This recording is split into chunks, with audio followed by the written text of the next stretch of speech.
मम्मा और पापा आज बहुत खुश थे क्योंकि उनकी बेटी ने आज ही उड़ना सीखा था। मम्मा पापा देखो देखो मैंने कर लिया, मैं एक बार और उनके दिखाता हूँ। ऐसा कह के एक बार और उड़ जाता है। मम्मा और पापा बहुत खुश होते हैं। मैं चाहती हूँ कि मेरी बेटी हमेशा ऐसे ही खुश रहे, कभी भी कोई दुख मेरी बेटी के पास ना आए। हाँ, जो खुशी मेरी बेटी को मिली है वह देखने लायक है। मिनी थोड़ी देर बाद आकर बैठ जाती है। अरे मैं थक गया हूँ। मिनी के पापा आज हमें दाने लेने भी जाना है। मिनी बेटा चलो हम तुम्हें घने पेड़ में छुपा देते हैं। फिर मम्मा और पापा थोड़ी दूर पर एक बड़े और घने पेड़ के पास लेकर जाते हैं। मिनी बेटी उन घने पत्तों में चिप के बैठ जाओ, हम अभी दाना लेकर आते हैं। पापा मैं भी साथ जाऊंगी, मेरा और भी उड़ने का मन कर रहा है। सारी जिंदगी उड़ना ही तो है, अब तुम थक गई हो, तुम चुप के बैठो, हम अभी दाने लेकर आते हैं। फिर मम्मा और पापा चिड़िया दाना लेने चले जाते हैं और मिनी पेड़ के पत्तों में चुप के बैठ जाती है। कबूतर भाई, यह मीठे फल आप कहाँ से लाए हो? नदी के पास जो बड़ा सा पेड़ है उस पेड़ में अभी भी फल लगे हैं, तुम जल्दी से जाओ और तोड़ लो। सोनी चिड़िया को बता के कबूतर वहां से उड़ जाता है। मम्मा चिड़िया और पापा चिड़िया फिर उड़ जाते हैं। कितनी देर हो गई अभी तक मम्मा और पापा अभी तक नहीं आए, मैं यहाँ बोर हो रहा हूँ। मिनी अपने में बातें करती हुई घने पेड़ से बाहर निकल के बैठ जाती है और ऊपर आसमान की तरफ देखती है। तभी लंबी कतार कबूतरों की उड़ती जा रही थी। मैं तो इन कबूतरों से भी ज्यादा ऊपर तक उड़ सकती हूँ। हाँ मैं करूँगी, मैं उड़ के देखूंगी मैं कहाँ तक उड़ सकती हूँ।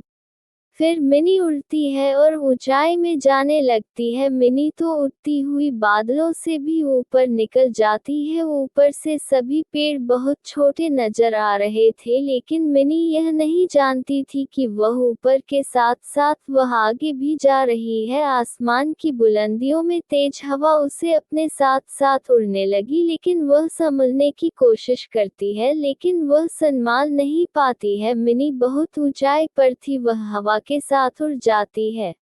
मिनी के पापा मीठा फल भी मिल गया और पानी भी पी लिया, अब चलते हैं। चलो मेरे पीछे पीछे उड़ना। ऐसे ही वो वहां से उड़ते हैं, वो घने पेड़ के पास जाते हैं। मिनी मिनी बेटी बाहर आओ, हम आ गए हैं। वहां कौन था जो जवाब देता? मिनी मिनी बेटी कहाँ हो? सोनी मिनी पत्तों में नहीं है। मेरी बेटी कहाँ चली गई? मिनी के माँ बाप मिनी को इधर उधर ढूंढने लगते हैं, वह जंगल में हर जगह ढूंढते हैं। मिनी के पापा आप उस दिशा में जाएं, मैं इस दिशा में जाती हूँ। वापस लौट के इसी जगह आ जाना।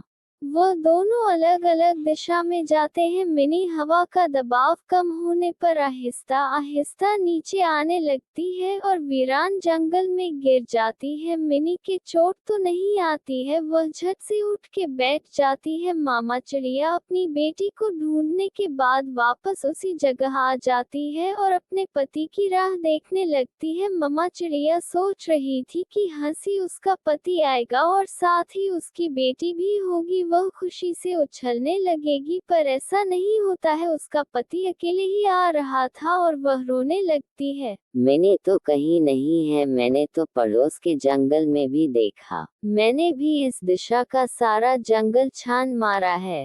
रात होने वाली है, चलो सोनी घर चलते हैं। मैं कहीं नहीं जाऊंगी, मैं अपनी बेटी के साथ ही घर जाऊंगी। मम्मा चिड़िया रोते हुए ऐसा कहती है। मेरी बात समझने की कोशिश करो, अंधेरा होते ही उल्लू आ जाएंगे, वह किसी को नहीं छोड़ते हैं। क्या हमारी बेटी कहीं छुप गई होगी?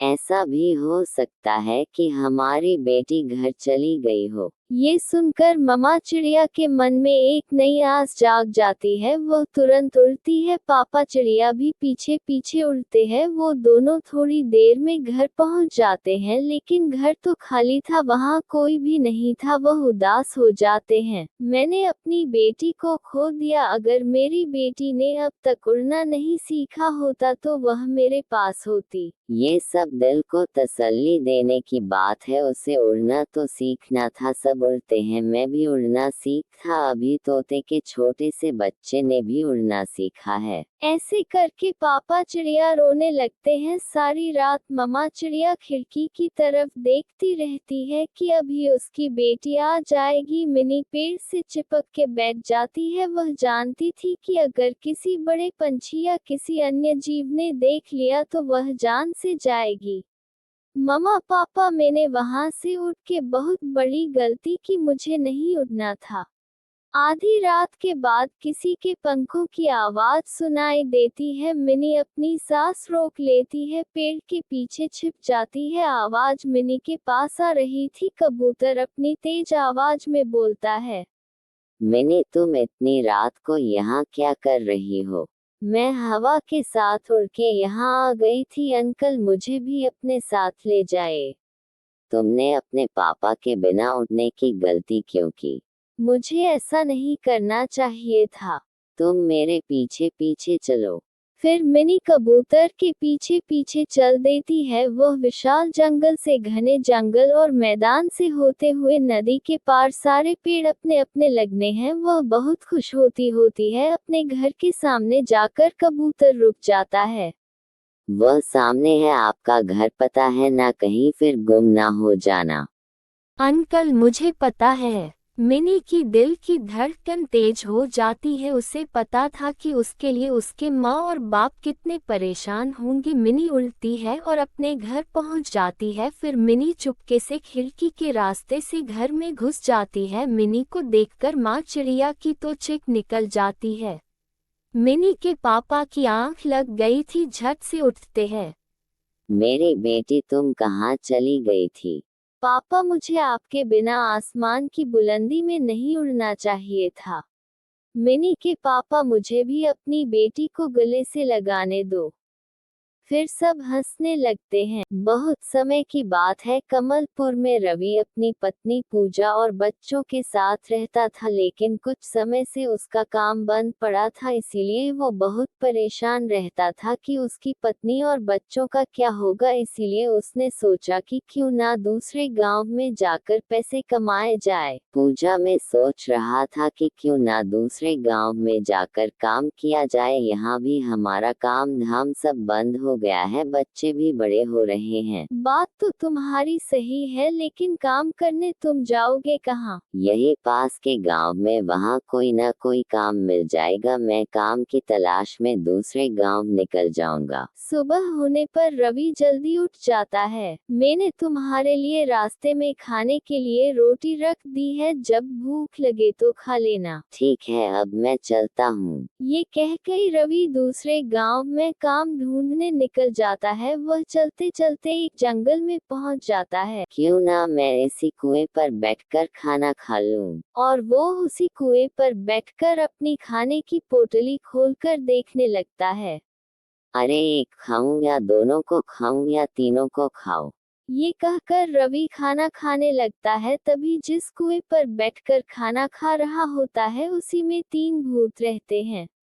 लगता है कि यह इंसान हमसे भी ज्यादा ताकतवर भूत लग रहा है। ये तो हम कोई ही खाने की बात कर रहा है। ये हमें जिंदा ही खा जाएगा। हमें इससे जाकर विनती करते हैं कि वो हमें ना खाए। तभी पहला भूत कुएं से बाहर आकर कहता है कि हमें मत खाना, हमें मत खाना। आप जो बोलोगे हम वही करेंगे, आप जो बोलोगे वही आपको देंगे, पर आप हमें मत खाना।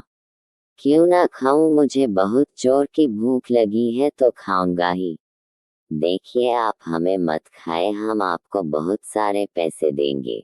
ये कह के भूत अपनी जादुई शक्ति से बहुत सारे पैसे दे देता है और कुएं में चला जाता है। रात भी हो चुकी थी। रवि भी अपने घर की तरफ चला जाता है। ये लो पैसे। इतने सारे पैसे देखकर पूजा चौंक जाती है। पैसे, इतने सारे पैसे, लगता है कि तुम्हें काम मिल गया है। ओह हो, जरा सांस भी ले लो, अभी बताता हूँ, मुझे काम तो नहीं मिला पर क्या हुआ? फिर रवि कुएं वाले भूत के बारे में पूजा को सब बता देता है। लगता है कि उन भूतों के पास बहुत सारा धन है। पता नहीं, उन्होंने मुझे पैसे दिए, मैं लेकर आ गया। आप एक काम करना, कल फिर आप काम ढूंढने के लिए दूसरे गांव जाना और उस कुएं पर खाना खाना जैसे आपने खाया था, फिर वह बहुत सारा धन देंगे। अरे पूजा, तुम कैसी बात कर रही हो? वो भूत है, वह मुझे मार भी सकते हैं। तुमने देखा ना, वो भूत तुमसे डरते हैं, तभी तो विनती करने लगी कि तुम उन्हें ना खाना।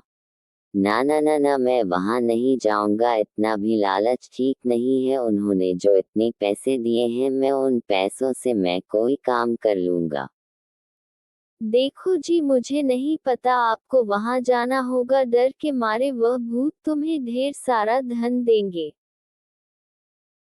तुम ना लालच में अंधी हो गई हो, ये ठीक नहीं है। अगर आप दोबारा भूतों के पास नहीं गए तो मैं बच्चों के साथ अपनी जान दे दूंगी। हाँ, रवि पूजा की बात सुनकर कुएं पर जाने के लिए तैयार हो जाता है और अगले दिन, मैं काम की तलाश में दूसरे गांव जा रहा हूँ, तुम अपना और बच्चों का ख्याल रखना। जी ठीक है, मैंने तुम्हारे खाने के लिए रोटियां रख दी है। रोटियां लेकर रवि काम की तलाश में निकल जाता है। फिर वो जंगल के रास्ते से कुएं पर पहुंच जाता है और वो कुएं पर बैठकर खाना खाने लगता है और कहता है, एक खाऊं या दो खाओ या तीनों को ही खाओ।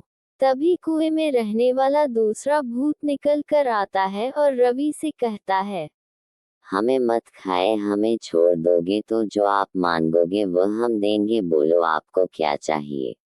मैं जो आपसे मांगूंगा आप मुझे वह दोगे। हाँ हाँ, पर आप हमें छोड़ दो। ठीक है, मैं तुम्हें नहीं खाऊंगा, तुम मुझे ढेर सारा सोना दे दो।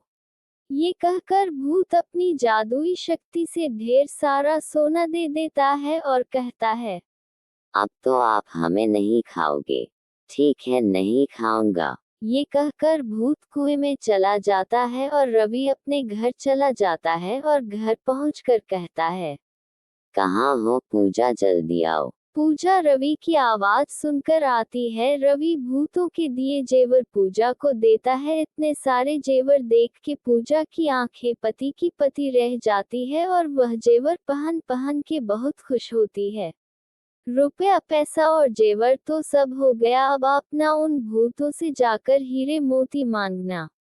आहो हो, अब मैं उन भूतों के पास नहीं जाऊंगा।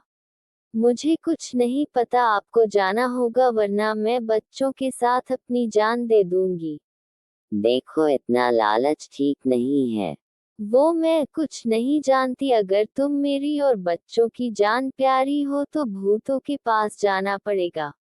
पूजा का लालच दिन प्रतिदिन बढ़ता जा रहा था, पर रवि पूजा की धमकी के आगे लाचार और बेबस हो जाता है, इसीलिए बच्चों की खातिर भूतों के पास जाने के लिए तैयार हो जाता है। और अगले दिन, मैं काम के लिए दूसरे गांव जा रहा हूँ। सुनो जी, मैंने रास्ते में खाने के लिए रोटियां रख दी है, आपको भूख लगे तो आप खा लेना।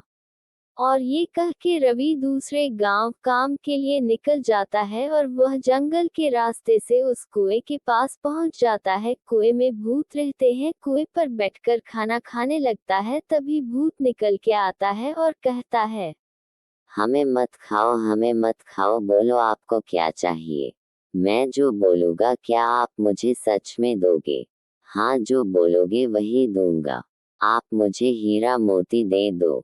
भूत रवि को हीरे मोती दे देता है और कुएं में चला जाता है। रवि भी हीरा मोती लेकर अपने घर चला जाता है और घर पहुंच के वह हीरे मोती अपनी पत्नी को दे देता है। अब तो हम मालामाल हो गए, अब हमें कोई चीज की कमी नहीं होगी। पर पूजा का मन इतने पर भी नहीं भरता है और फिर वह रवि से कहती है, सुनो जी, आप फिर उस कुएं पर जाना और ऐसी चीज मांगना जो कभी भी खत्म ना हो।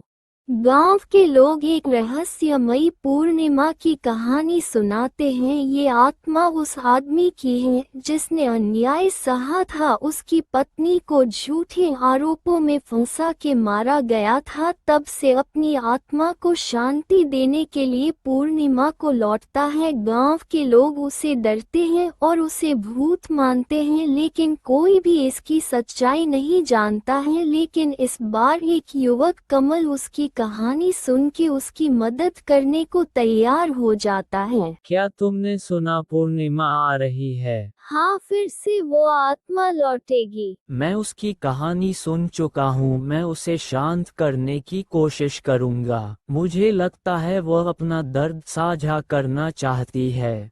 तुम्हें उससे दूर रहना चाहिए, उसने किसी को भी नहीं छोड़ा है। मैं कोशिश करूँगा। मुझे उसे समझाने का मौका चाहिए।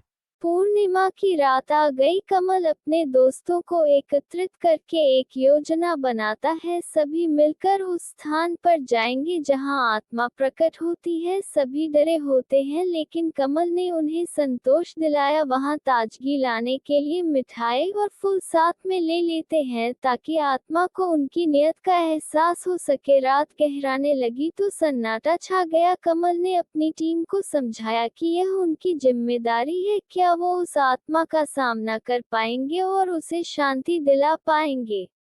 कमल, क्या तुम सच में सोचते हो कि वह शांत होगी? अगर वह गुस्से में है तो हमें भागना पड़ सकता है। हम पहले उसकी कहानी सुनेंगे, फिर हम उसकी मदद करेंगे। क्या तुम्हें सच में उम्मीद है? हमें प्रयास करना चाहिए, और अगर हम सफल होंगे तो गांव को शांति मिलेगी। ठीक है, हम तुम्हारे साथ हैं। अब हमें चलना चाहिए उस स्थान पर। जैसे ही रात का अंधेरा गहराया, कमल और उसके दोस्त उस स्थान पर पहुंचे। हवा में एक अजीब सी शांति थी। अचानक एक हल्का सा झटका महसूस हुआ और भूत प्रकट हुआ। उसके आंखों में आंसू थे और वो गुस्से में था। कमल ने आगे बढ़ के कहा कि वो उसकी मदद करना चाहता है, लेकिन आत्मा ने चेतावनी दी कि कोई भी उसे समझ नहीं सकता है। उसकी आवाज में एक गहराई थी जो सबको डरा रही थी। तुम लोग यहाँ क्यों आए हो? क्या तुम मुझे तंग करना चाहते हो? नहीं नहीं, हम आपकी मदद करना चाहते हैं। किसने कहा कि मैं मदद का मोहताज हूँ? हम जानते हैं कि आपको न्याय नहीं मिला है। हमने आपकी कहानी सुनी है और हम सच जानना चाहते हैं। मेरी आत्मा को शांति नहीं मिल सकती है। आत्मा ने अपनी दर्द भरी कहानी सुनाई। उसने बताया कि कैसे उसकी पत्नी को झूठे आरोप में फंसाया गया और मारा गया था। वह बताती रही और उसकी बातों में गुस्सा और निराशा दोनों थी। कमल ने महसूस किया कि उसकी आत्मा केवल बदला नहीं लेना चाहती, बल्कि वह न्याय भी चाहती है। उसकी कहानी सुन के सबकी आंखों में आंसू आ जाते हैं। क्या कमल और उसके दोस्त उसे न्याय दिला पाएंगे? क्या आत्मा अपने अतीत को भूल पाएगी? मेरी पत्नी को झूठे आरोपों में मारा गया था। क्या आपको पता है कि आपकी पत्नी को किसने फंसाया था? गांव के मुखिया ने उसे फंसाया है। क्या तो आप बदला लेना चाहते हो? मेरा बदला अधूरा है। हम आपकी मदद करेंगे, हाँ, अब और आपको दुख नहीं होने दूंगा। क्या तुम सच में मेरी मदद करोगे? हमें मिलकर मुखिया का सामना करना होगा। मैं एक बार और अपनी कहानी सुनाना चाहता हूँ। आत्मा की कहानी सुन के कमल और उसके दोस्त फैसला किया कि उन्हें मुखिया का सामना करना होगा। वह योजना बनाने लगे कि कैसे मुखिया को उसकी गलती का एहसास दिलाया जाए। इसी बीच आत्मा ने विश्वास दिलाया कि वह उन्हें के साथ रहेगी। हमें मुखिया के पास जाना होगा। क्या तुम सच में ऐसा कर सकते हो? हमारे पास आत्मा का साथ है। हमें योजना बनानी होगी। मुखिया को सच्चाई बताने का वक्त आ गया है। अरे, फिर वो हम पर हमला करेगा तो? कमल और उसके दोस्तों ने मुखिया के घर का रास्ता तय किया। तब आत्मा ने उनका उत्साह बढ़ाया। जब उन्होंने मुखिया का दरवाजा खटखटाया तो मुखिया का चेहरा घबराए गया। कमल ने बिना समय गवाए सच्चाई बताने का फैसला किया। मुखिया ने उन्हें डराने की कोशिश की, लेकिन कमल ने अपने इरादे को मजबूत किया। यह एक निर्णायक क्षण था। मुखिया जी, हमें आपसे बात करनी है। तुम सब यहाँ क्यों आए हो? हमें आपके बारे में सच्चाई बतानी है। तुम्हारे पास कोई सबूत नहीं है। तुम अपनी गलती भी मानोगे और स्वीकार भी करोगे। हाँ, मैं किसी से भी नहीं डरता। आत्मा आपके सामने है, आपकी नींद अब नहीं टूटेगी। मैं तुम सबको देख लूंगा। मुखिया के गुस्से में और आत्मा के बदले में एक दिलचस्प मोड़ ले लेता है। जैसे ही कमल ने अपनी बात समाप्त की, वैसे ही आत्मा ने बहुत भयानक रूप ले लिया हो। गुस्से में चिल्लाए और हवा में एक अजीब सी हलचल होती है। मुखिया डर गया, लेकिन वो हर करने को तैयार नहीं था। कमल और उसके दोस्त को धमकाने लगा। आत्मा ने उसे समझाया कि डरने की आवश्यकता नहीं है। मैं किसी से नहीं डरता। अब तो तुम्हें डरना चाहिए। हम तुम्हारा सामना कर रहे हैं। तुम सब बेवकूफ हो। तुम मेरा कुछ नहीं बिगाड़ सकते हो। इसके बाद आत्मा ने मुखिया को हवा में उल्टा लटका दिया और उसे इधर उधर पटकने लगी। मुझे माफ कर दो, मैंने गलत किया है, मैंने गलत किया है। क्या आप अपनी गलती स्वीकार करते हैं? मुझे माफ कर दो, मैं अब बदलना चाहता हूँ।